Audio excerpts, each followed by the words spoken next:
The wait is over.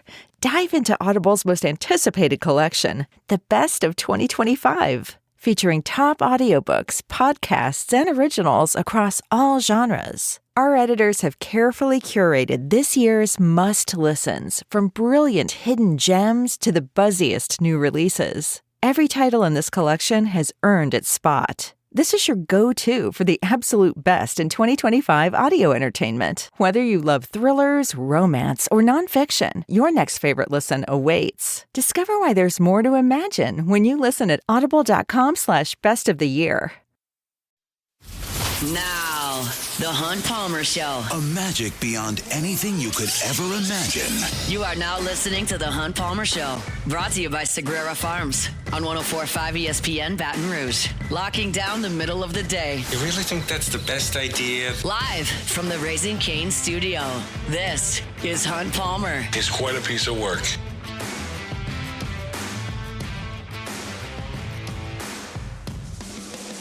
Welcome in. Hunt Palmer coming to you from the Raising Cane studio downtown in the capital city on this Thursday, working towards the weekend, brought to you by Sagrera Farms Premium Angus Beef. Got Jordan Kitchens and Braxton Rizzuto back there on the ones and twos. Fired up. You are here with us in the second hour. Our Thursday regulars, Chris Blair talking Tigers 2:15. We'll have Luke Johnson talking Saints at 2:30. I want to talk about this basketball team that LSU has by the numbers. I wrote a story about it on LouisianaSports.net, kind of putting a bow on the non-conference to an extent. They still got 3 games to play, and we'll get to those when we get there. But your identity is kind of formed at this point after 10 games, what you want to be and what you've been to this point. So we'll talk about that in 15 minutes.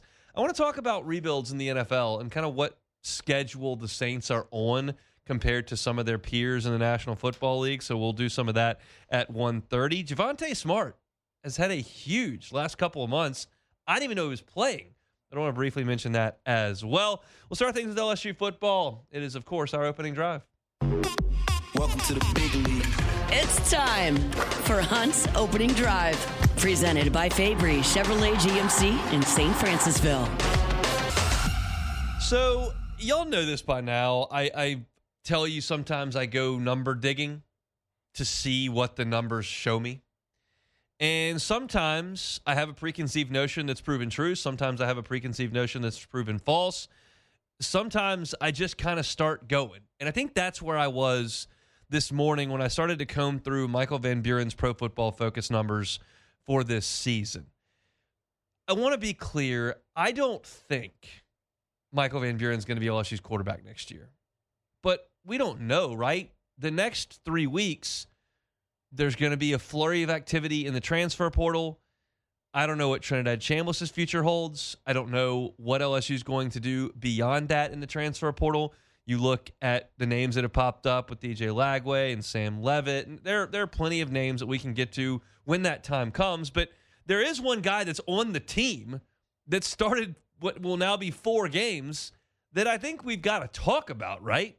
I mean, I just told you I don't think he's going to be the guy, but I do want to talk about it.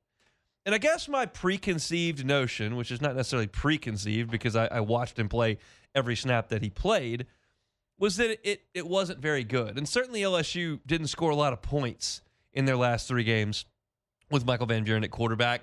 If Harlan Berry busts that last run against Arkansas for the touchdown instead of sliding down at the 20-yard line, does it look a little bit better? Yes. Did he make big plays to help win that game against Arkansas? Yes. But West Kentucky game was dismal offensively, and certainly they didn't get anything going against Oklahoma offensively either. But I wanted to just kind of look at what Pro Football Focus had to say about Michael Van Buren. I kind of broke it into 3 categories: the depth of the passes that LSU threw with him, the protection that he got on throwing downs, and then what he was able to do with his legs. That's kind of the 3 things that stood out to me the most as I was looking through the numbers with Michael Van Buren. So let's look at the depth of his passes. Y'all know by now, it was screen heavy, y'all. It was real screen heavy. And there are a number of reasons for that, but let's get into what the numbers actually say, the hard data, not the subjective. Well, they kind of felt like they did this. This is what they did. 29% of his throws, so we'll call it 30% of his throws, almost 1 out of 3 of Michael Van Buren's throws came behind the line of scrimmage. 1 out of 3. That is a huge number. 56% of his throws were under 10 yards. Now, that's not as skewed. You don't generally just chuck it way down the field often. Like maybe Rohan Davies' team with Josh Reed that went to the Sugar Bowl with Illinois, that team was chucking it down the field very often. But vertical passing game, that's like an aspect of your passing game. Very few teams are chucking it more than 10 yards often.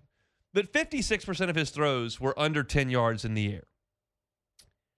But here's a more telling statistic.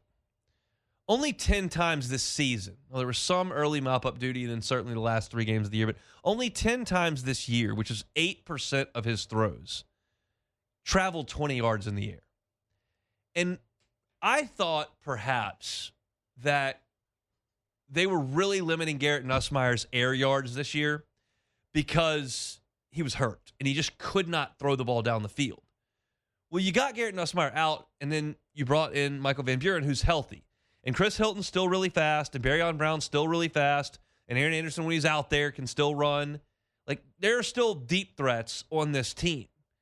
And you just didn't see any of that in LSU's offense. Michael Van Buren completed 3 passes that traveled 20-plus yards in the air. That's a very, very small number. Furthermore, the longest passing play of any of Michael Van Buren's 126 throws. He threw the ball 126 times. The longest gain went for 34 yards.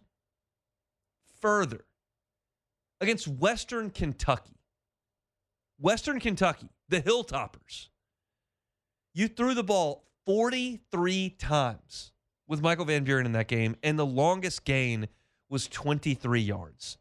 There's just simply no explosiveness whatsoever to this offense, and there's no downfield threat. Take Nussmeier and his injury out of it with Van Buren either. So I don't blame all this on Michael Van Buren because we saw some of this with Garrett Nussmeier. We saw the ineptitude of the offense a lot of the season, and some of that has to do with the play calling. Some of that has to do with the quarterback play. And some of it has to do with the offensive line play. So I wanted to dig a little bit more into the protection that Michael Van Buren specifically got this year. And as you might imagine, the quick passing game did not allow a lot of pressures on Michael Van Buren. He was only pressured on 18 of his throws this year. Now, sometimes you get sacked. Sometimes you flush out and then don't throw it and run. But on 18 passes, he was pressured. That's a very low number. And you realize that's because he gets the ball out so quickly because that's what LSU was doing, throwing almost a third of their passes behind the line of scrimmage. But when he was pressured, he was only 9 out of 18 for 50%.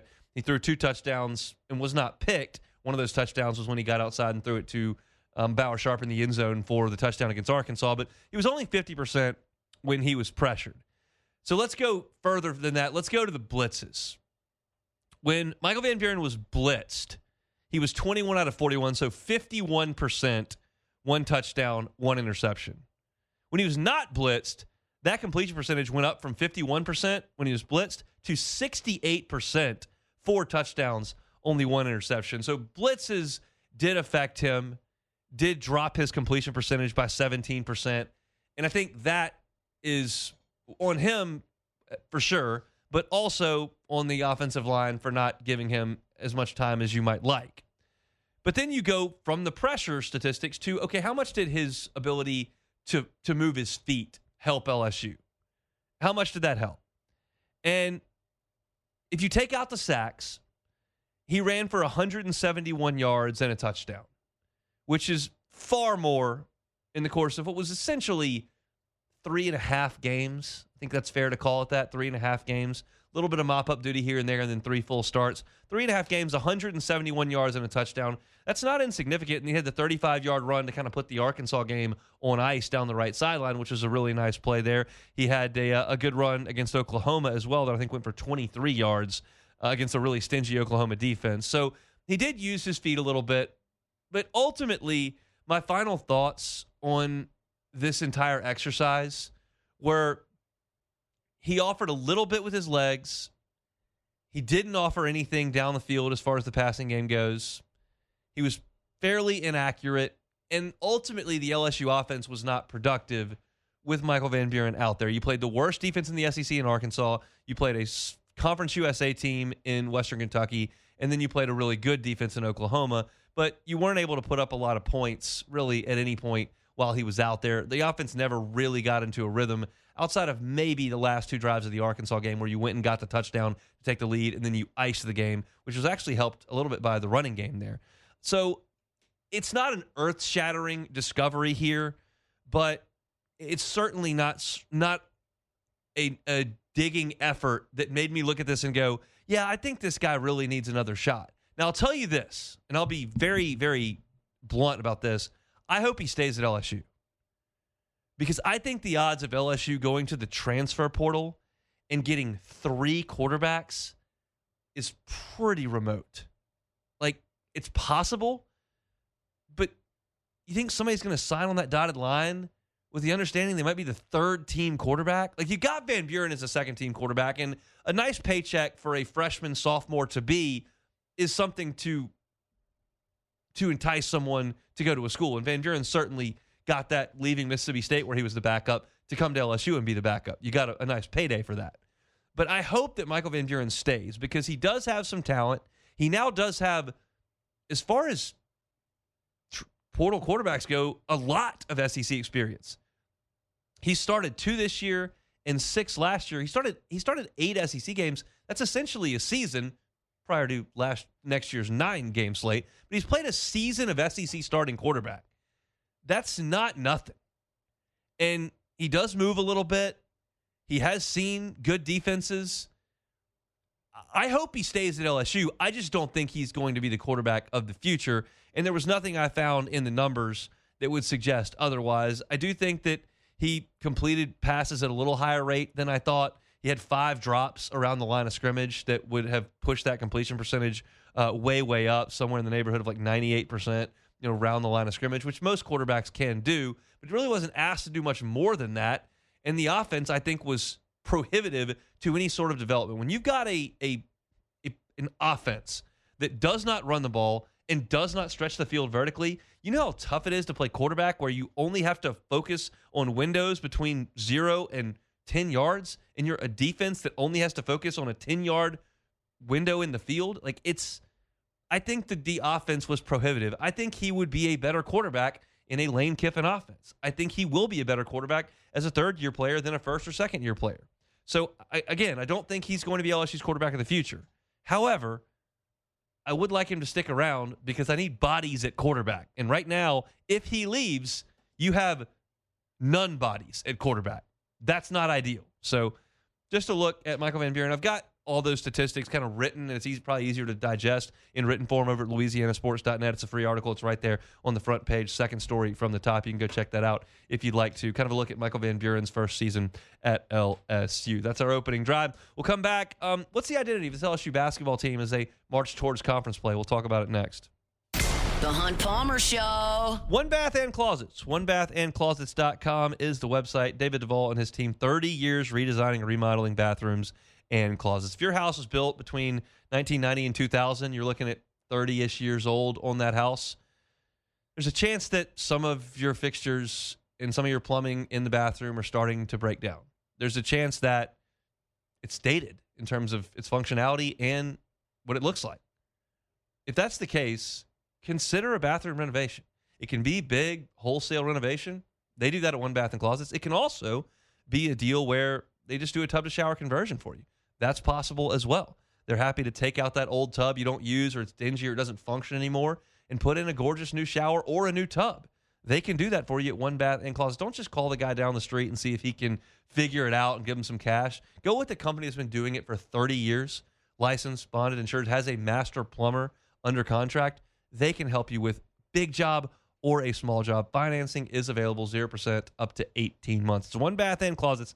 Find them online, onebathandclosets.com. You're listening to The Hunt Palmer Show, brought to you by Sagrera Farms.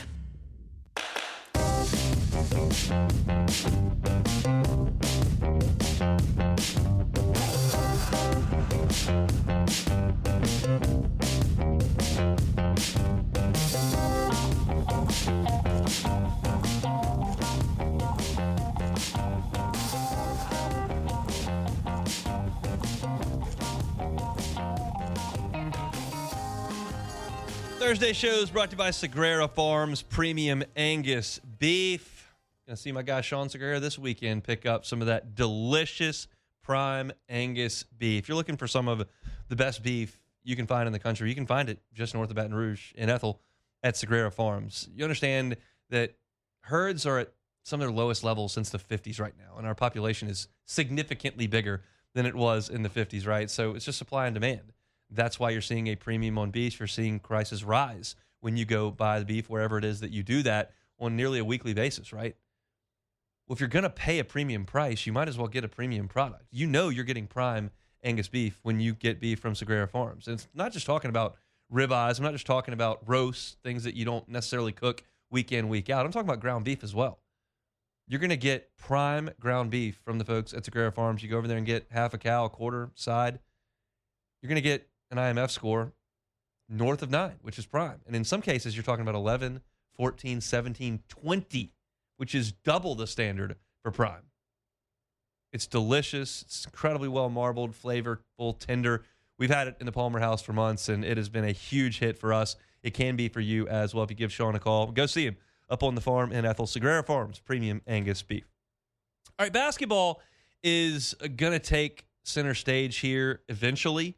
We've been so deep into what we should be in, LSU hiring a football coach, building up a staff, National Signing Day, and certainly the Texas Bowl is one thing. I don't know how important it is, but it is one thing. And then we'll get into the transfer portal, which will just be absolute mayhem at the first week of January. But I wanted to take a moment here to touch on LSU basketball and talk about what this team has done.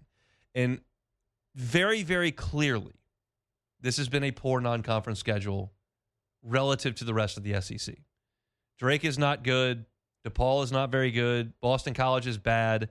Texas Tech is good, and they wiped you out. And then SMU is a good team, and LSU played great on Saturday and beat them. But the rest of the non-conference schedule has been putrid. Southland teams, SWAC teams coming in here. LSU smashing them by 30 points.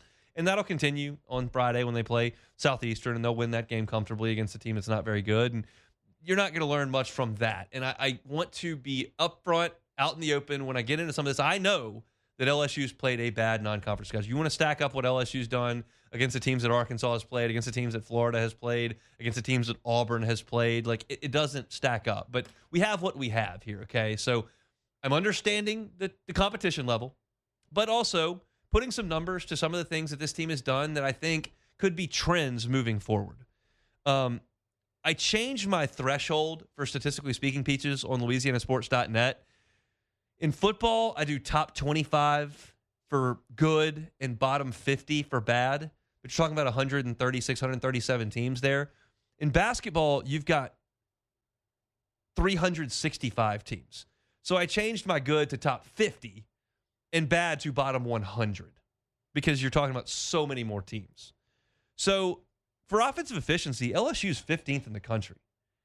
And I do think this team offensively is going to be pretty good.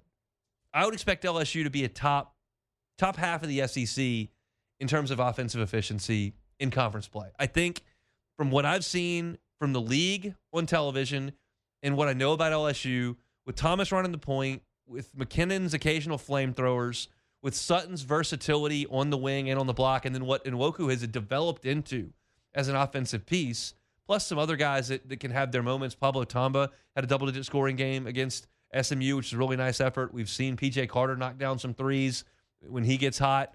So I think there are some pieces offensively. I expect LSU to be good. They're not going to be the 15th team in the country in offensive efficiency, but would it surprise me if they were top 50? Not at all. I think LSU could very well be a top 50 offensive efficiency team, and I think that's the DNA of what this team is at its best, is a very, very skilled offensive team. Deion Thomas is not going to fly through the air and Russell Westbrook windmill dunk one. Max McKinnon is not an electrifying above-the-rim player at the wing. He's not always going to get his own shot and hit a bunch of step-back buckets over. That's not his game either. But those guys know what they are, and they're good at getting where they need to get. They're veteran players. McKinnon and Deion Thomas have 3 years in their rearview mirror. They know what they're doing. And I think that you'll see those guys put up points in the SEC. LSU's 23rd in the country in points per game. That's inflated because of the teams that they played. They started the season scoring over 90 in the first 6 games for the first time since Shaq was here. That's inflated a little bit by the schedule, but still, it's encouraging that you're 23rd in the country in points per game. Now, here is something I really like. LSU is number 40 in the country in the percentage of their points that they get from 2-point baskets. And they're 341st in the percentage of their points they get from 3. Meaning they rely heavily on 2-pointers, getting to the rim, creating good, high percentage, high efficiency looks. I like that a lot. I think that's awesome. And what I really like is that LSU's 276 in the country, so way down the list in terms of 3-point attempts per game. They do not shoot a lot of threes. And I like that because I don't think you're a great 3-point shooting team. De'Don Thomas has been a mediocre 3-point shooter in his career. He can make some, but he's not a dead-eye shooter. McKinnon has been white hot. Okay, shoot me 7 or 8 of them. He makes 6 or 7. Or ice cold like he was against Texas Tech. But he only shot 5 in that game against Texas Tech. And then you don't have a lot of other options. Markelle Sutton has cooled off. Like, he hasn't shot as many recently. P.J. Carter doesn't play a lot of minutes, and Nwoku's not going to shoot threes. Jalen Reed is now out. He was going to provide some punch from the 3-point line as a big, but Robert Miller's not going to. So you don't have to rely on that. You got to make some. McKinnon will stretch the defense some. You need to put P.J. Carter out there. You can some, but they're not relying on that, which I love. And from 2, they're shooting 61% this year. That is 14th in the country. Top 15 in the country in 2-point percentage. And then this is a huge statistic that I'm curious if LSU can keep up. This is going to be big for LSU. They are number 41 in the country in free throw attempts per game. They shoot 25 free throws per game. Now, a lot of that could be predicated on the fact that they're playing bad teams that can't stay in front of them and they can't guard them, and so they get to the line more easily. But if they can get to the foul line, they do have good free throw shooters. Thomas is really good. McKinnon is excellent. Robert Miller has been a very good free throw shooter. Markelle Sutton's a decent free throw shooter. You've got some guys that can make free throws. If you can get to the line, that's an efficient way to score. I like that. So as far as LSU's offense goes, they're scoring a lot of points. They're leaning on 2-pointers and free throws a ton. They're not a great 3-point shooting team, so they don't rely on it a lot. I like their shot selection, and I think a lot of that has to do with, for the first time in the Matt McMahon era, you've got a point guard who can get the shots that LSU needs to get. That's just vital.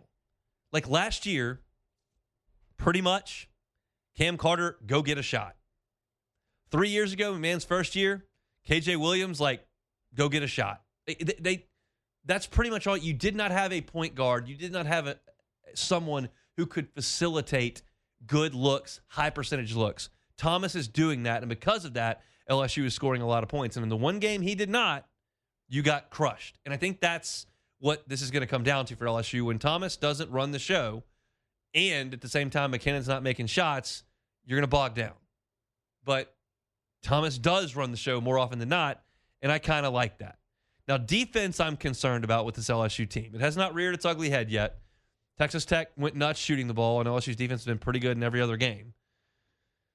They're top 50 in opposing shooting percentage. I believe that to be a product of a bad schedule, and there's nothing else on their defensive metrics that is in the top 50. A lot of stuff around 70 and 80. Opponent points per game, 87th. Defensive efficiency is 61st in the country. This is something that if LSU falls flat in conference play, if LSU goes 4-14 or something like that and doesn't compete at all in late February, it will be because their defense collapses. Your point guard's not a dynamic defender. Your 2 guard, I think, is going to struggle to defend 2s. And we'll see what you've got on the wing in Tamba and Carter and Sutton and those guys to play defense. You may miss Jalen Reed's physicality around the rim. You've got Nwoku to help with that. But if there's a downfall to this LSU team in SEC play, I do not think it's going to be that the offense was a paper tiger against bad teams and they're actually not that good. I think it will be that the defense, which has been okay statistically, doesn't play very well in league play. Now, they were good against a high-flying SMU team on Saturday, so that encouraged me. I liked what I saw from that perspective. You had 2 really good guards in that game. You made them take a lot of shots to get the 16 each that they got, 32 points total. And you saw SMU cool in the second half, and they just topped 30 points while LSU outpaced them significantly and scored over 40 for the second straight half and won that game by double digits.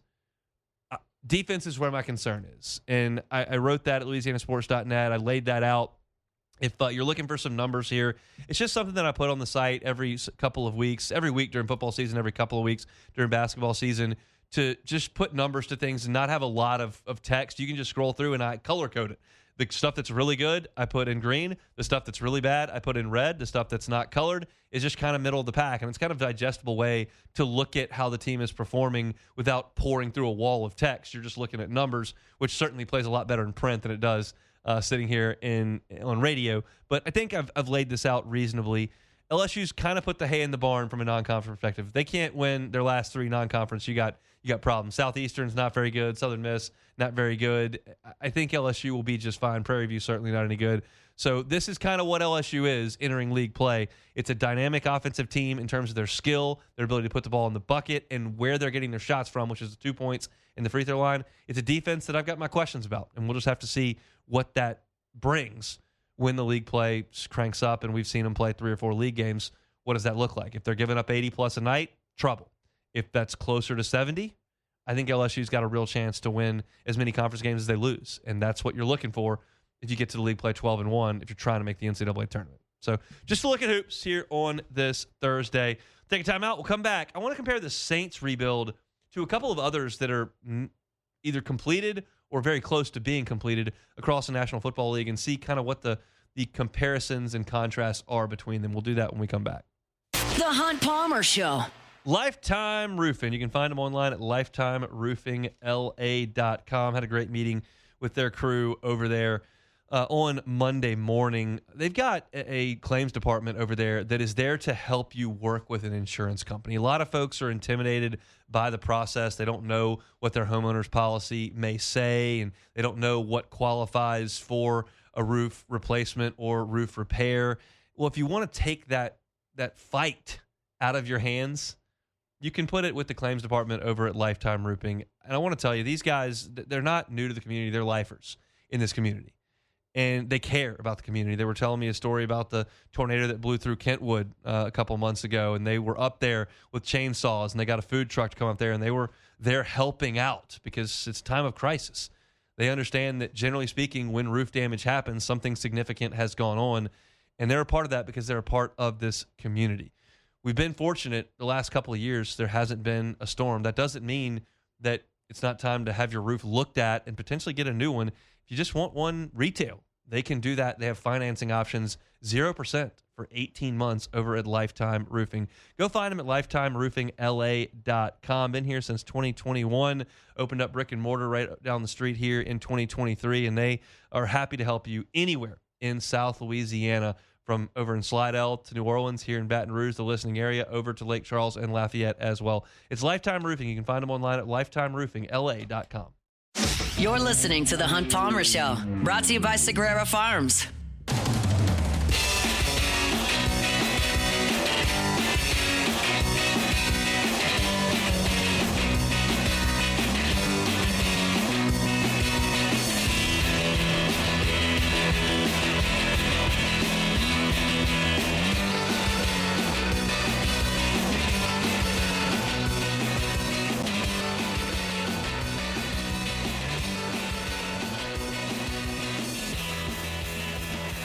Working towards the weekend, Thursday edition of the Hunt Palmer Show, brought to you by Sagrera Farms Premium Angus Beef.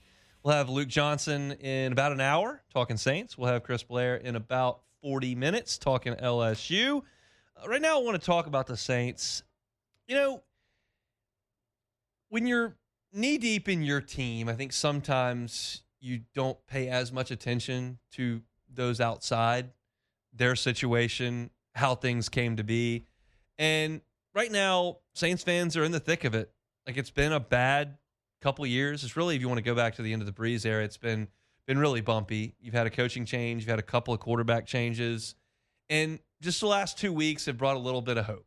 And you feel like there potentially could be an opportunity to break out of this funk and start that rebuild and start the upward trajectory. And you're hopeful that kind of started 2 weeks ago. But I wanted to step out of the Saints cap situation, step out of the Saints draft situation, step out of the Saints QB development, the Saints head coach, all those things, and just kind of look at some teams that have been in a rough spot and have come out of it, and specifically this year are having good seasons. In one case here with Detroit that I'm going to get to, they're not quite what they wanted to be this year, but they still could have a great season.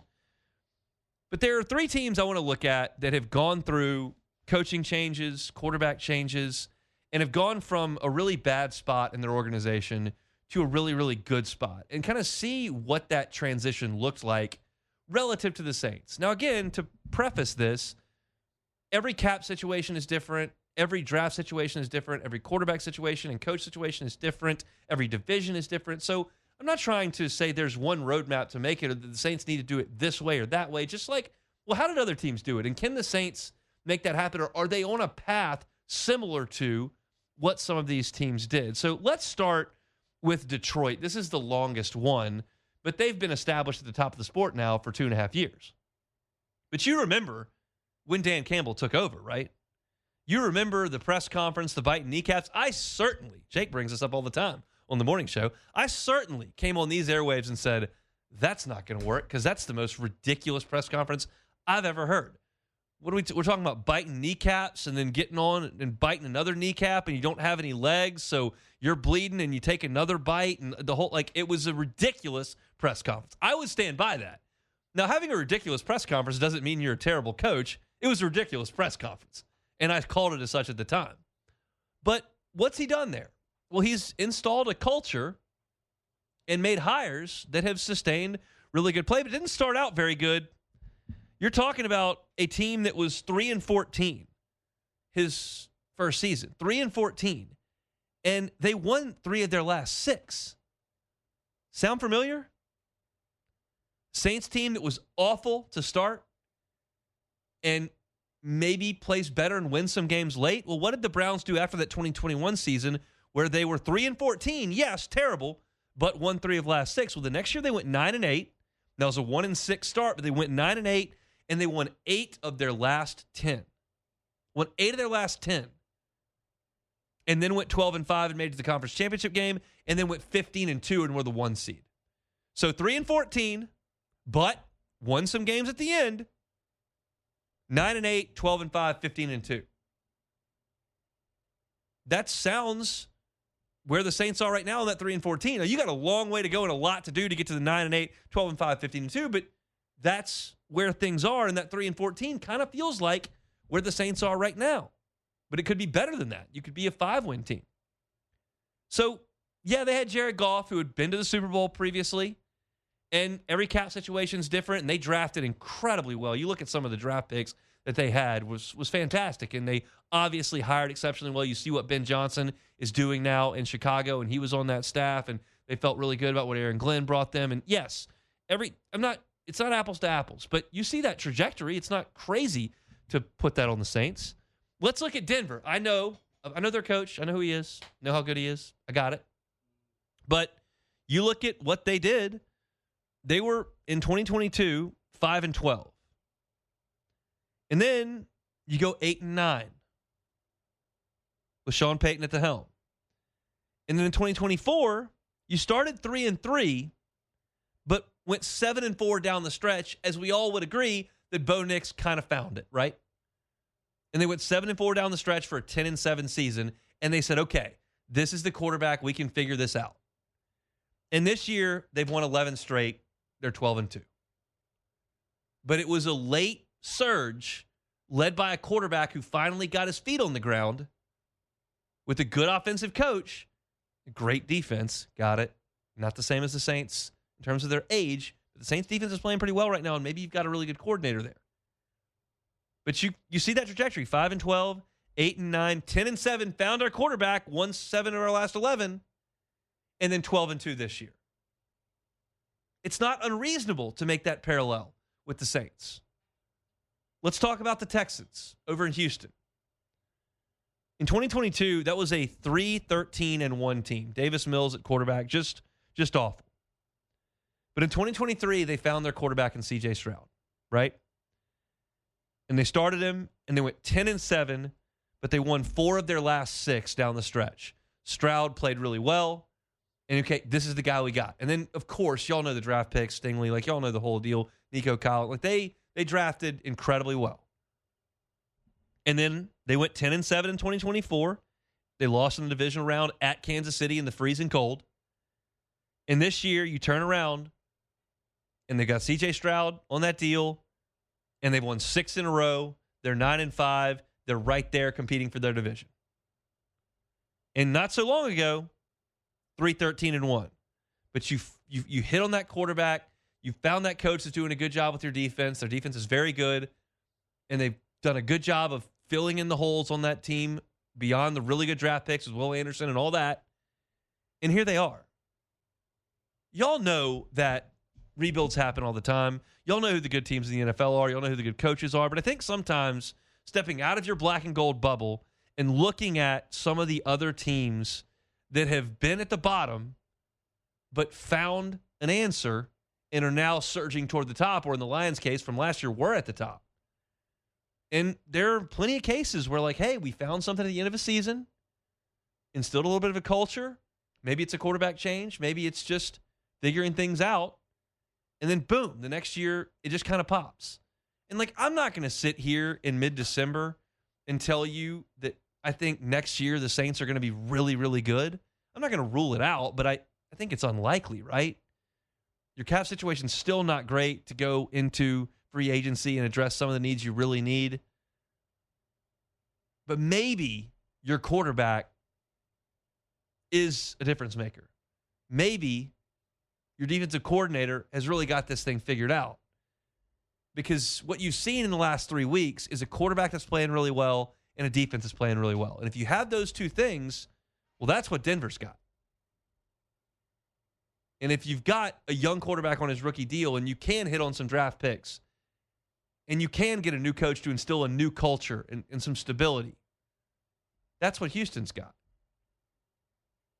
And it just seems like a long time ago that the Lions were 3-14, but they did win 3 of their last 6 there. And that's kind of what the Saints are doing right now. That's Detroit. There are parallels between these franchises and what the Saints can do. It takes a lot going right. You cannot whiff on the 2026 draft. You can't. You have to hit. And these guys that are starting to step up in this 2025 season, Quincy Riley, Jonas Sanker, certainly Shuck, Neal if he's healthy, Devon Vele if he can play again. Maybe some of these guys are pillars. And as Cam Jordan rolls off the books, and as eventually Alvin Kamara rolls off the books, and maybe DeMario Davis plays at 65, I don't know. Seems like it at this point. But as some of those contracts start to roll off, certainly Tyron, Derek Carr's dead money, big deal. You got to do that right too. So it's not just a guarantee that when you bottom out and you get early draft picks and you change coaches and get a new quarterback, like you don't immediately just fly up the ranks. Ask folks in Cleveland about that. It doesn't just happen automatically. But there's a path. Just got to hope the Saints can follow that path and get where they are to relevance. Jordan, have I inspired you with that segment? Have you thought, man, we are going to be awesome in 2 years? I thought it was so convincing. Well, no, I'm not going to say inspired. It's just like you have to see, like the players got to play, regardless of the fact the players got to play. And again, yeah, Mickey Loomis, this draft class is looking pretty good, but we have to build consistency on the draft class. What you just said about all these other teams was that they hit in the draft. The guys they were selecting were hits. Houston, you just said, we can name a list of all these all-pros that Houston has drafted the last couple of years. If the Saints are not doing that, you can kiss it goodbye. In Detroit, you got Aiden Hutchinson. Yeah. They did a great job getting Jahmyr Gibbs. Brian Branch. Yeah, I mean, it's good. It's very, very good. The Saints have got to do some of that, and it's got to start in this draft. But I think there are links to those teams and some of the things the Saints are doing. And I'm telling you, there's going to be some life in that city if they can finish these last 3 games. That's a tall ask for a team that has shown no consistency for 3 years outside of the first 2 weeks of last year. But, man, if you can find a way to beat 2 bad teams and then go to Atlanta and win in Atlanta, there's going to be some people feeling like they've figured something out. I'm one of those people. I will be one of those people. I would be like, hey, man, I ain't going to lie. Shuck all pro. All pro. I've like seen enough. That's what we need. All right. That's it for some Saints talk here. We'll get to Luke Johnson with some more Saints in 45 minutes. We'll come back, close out the hour with a Tiger you haven't thought about in a while, and you have no idea what he's doing, but he's doing it really well. We'll talk about that next. The Hunt Palmer Show. Swing Easy Golf Club in Baton Rouge. Swing Easy, GCBR.com. Here's the deal. You got family coming in next week, right? Don't know what to do in Baton Rouge. Want to get them out of the house. Well, maybe you can get a tee time. If you got 7 folks that play golf and you can get 2 and find a spot, maybe 7 in the morning, maybe at 1 in the afternoon. Or you can call Swing Easy Golf Club and everybody can go there. You can get the fridge out, get the beer out, wine, seltzers, play Pebble Beach. Hang out on the couch, watch TV. It's an incredible place to just hang out and involve golf while you're hanging out and catching up, not in your living room. Go to Swing Easy, Segan at Perkins, and just incorporate some golf. And you can turn the driving range setting on, but I like playing on the simulator. I love playing Pebble Beach. I love playing that course they play that famous April tournament in. They don't want me to say that, but it's on the simulator. You can play it. You can play TPC Sawgrass. You can play TPC Louisiana. It's on the simulator. Old course as well at St. Andrews. It's a great way to hang out. It doesn't take 5.5 hours to play golf, but if you want it to take 5.5 hours, it can. Just stop on by Swing Easy Golf Club, Segan at Perkins, Swing Easy, GCBR.com. You're listening to The Hunt Palmer Show, brought to you by Sagrera Farms.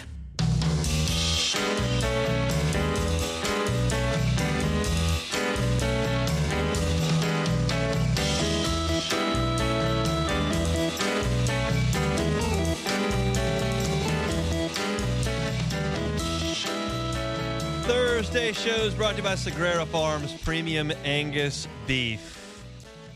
You're just tired of asking questions about the beef that you buy week in, week out, where it was raised, how many DNA are in that package of ground beef that you have, were there steroids used, any improper antibiotics, why does it cost so much? If you're tired of asking questions, go get the answers at Sagrera Farms. It's just north of here in Ethel. Sean Sagrera running a family operation there, but he's got it mastered. And he can tell you that there's one DNA in that cow that you bring home. And he can tell you that there were never any steroids used, never improper antibiotics. And that this is prime Angus beef. It's not choice or select, it's prime. And in some cases, it's double the standard of prime. So if you're looking for the best and you're looking to take the questions out of the beef buying that you've been doing, Sagrera Farms, Premium Angus Beef, they bring you our Thursday shows each and every week. You know, a name popped up on my Twitter feed today that I have not thought of in a little bit, and I thought, I had no idea. So I thought I'd pass it along to you because I feel like you may have no idea. Javonte Smart was nominated today by USA Basketball as a finalist for the 5-on-5 Male Athlete of the Year. Now, this is not the Olympic team. This is not the Dream Team, the Redeem Team. This is just USA Basketball competing in 5-on-5 competitions like the AmeriCup. And Javonte Smart was nominated for the highest honor in USA Basketball this year. He's one of 4 finalists. And I read briefly off the blurb here. And Javonte, his best year, donning the Team USA letters across his chest. He was on the AmeriCup team in Nicaragua in August. He scored 15.7 points per game, had 3.2 assist points per game. Both led the team. He had 21 points game high in the bronze medal game that they won over Canada. He also went 2-0 in the AmeriCup qualifying in the FIBA World Cup qualifying back in February. He just was apparently really, really good in these 5-on-5s, and it's great to see that he's still able to play some professional basketball and to represent his country doing so 5 years after he left LSU. My memory of Javonte is twofold. One, and the biggest one for me, was I remember walking into the PMAC for a Saturday morning game, LSU in Tennessee. It was the year that LSU won the league outright, Will Wade's second year. And I remember walking into the PMAC. I was with my mom and dad, and we got word via Twitter that Tremont Waters was not going to play. It was an 11 o'clock tip-off. I think I walked in at 10:15. Boom, got the notification. Tremont will not play. And it's like, well, that's LSU's best player, sophomore point guard, all-league point guard, heart and soul of the offensive team. You're playing a great Rick Barnes team that has Admiral Schofield and Grant Williams. I mean, that was a really tough Tennessee team to deal with. And not having your primary ball handler, like that was going to be a disaster. And Javonte took that game over as a true freshman in the second half. They could not guard him. and LSU went into overtime and ended up winning that game against Tennessee. That's my number one memory of Javonte Smart. And then two is just how good offensively his last team was. And unfortunately, it was the COVID year, so not a lot of people got to see them in person. But between Javonte, who's at 26 playing for Team USA in these 5-on-5 deals, and then Cam Thomas and Trayvon Watford, who are NBA guys, to have those guys on the floor with Darius Days, like that's just a dynamic offensive team that Will Wade put together. And we know that once those guys moved on and you had that Xavier Pinson team with Eric Gaines, it was just a much better defensive team that struggled offensively. But the offense on that Javonte Smart, Cam Thomas, Trendon Watford team was so good and so much fun to watch. And I haven't followed Javonte's professional career since he left LSU. I know he had some tryouts with the NBA, and I think he actually made it up for a cup of coffee in the NBA. Yeah, he was on the Miami Heat. Yeah, went to the Heat for a little bit. But you knew that his game wasn't necessarily suited for the NBA. He shot a set shot, not overly tall, just a really skilled player at Scotlandville and certainly at LSU. And, what happened in his recruitment, and here we are down the road with a different basketball coach. But I have fond memories of Javonte playing at LSU. He was a really, really fun player to watch at LSU. Made the NCAA tournament 3 different times, or I guess 2 times, didn't make it in 2020 because there wasn't one. But just a really, really good player. And it was cool to see that Team USA has nominated him as a finalist for an award. So if you want to vote for him for that award, Male Athlete of the Year for Team USA, you can go to my Twitter feed. I retweeted it from Team USA Basketball. You can go ahead and cast a vote, and hopefully we can get Javonte to the finish line there as the Athlete of the Year. He's up against Nasir Anderson and Michael Brown as the other 2 finalists. So very cool for Javonte. That caught me off guard. I didn't see it, didn't know about it, and wanted to pass that along to you all there as it saw it on my timeline. Quick moving first hour here on this Thursday edition of the Hunt Palmer Show. As I mentioned, we're brought to you by Sagrera Farms Premium Angus Beef. Open the show talking about Michael Van Buren by the numbers and what he's done with his opportunity. We know what we've seen, and it hasn't been good offensively for LSU. I don't think all of that is his fault at all, but I just gave some context to what he's done for 3 games. When did LSU's basketball team by the numbers statistically? Where do they rank nationally, and what I like about their non-conference performance, what I don't like as much. And then I compared the Saints to the Lions, the Texans, and Denver as far as their rebuild goes. You can find all of that on demand wherever you find your sound. We'll pause for national headlines at SportsCenter. Chris Blair in 15 minutes talking Tigers. Hunt Palmer Show. The Hunt Palmer Show. Howard Insurance Group. No, sorry, Chevy. It's Chevy. Howard Insurance Group is going to be in the next hour. I always love telling you about Fabry Chevy GMC. It's at Highway 61 in St. Francisville. Now under new ownership. You know the Fabry family. They've been in business here in 35 years in Baton Rouge. Got an incredible reputation for a good reason, because you know that when you visit a Fabry Automotive Group property that you're going to get incredible customer service. And not only do you get that incredible customer service, you've got an awesome selection on their lot of new and pre-owned vehicles. December is a busy, busy month. Still time to get in there and see them. Highway 61 in St. Francisville. They got your Chevy Tahoes, your Chevy Silverados. They've got Sierras, Yukons, Denali's on the GMC front. And they also service all models, all makes. So no matter what you're driving, if you're in St. Francisville, around St. Francisville, want to stop in before you get on that family road trip for Christmas, do so at Fabry Chevrolet GMC in St. Francisville. Online at fabrychevrolet.com.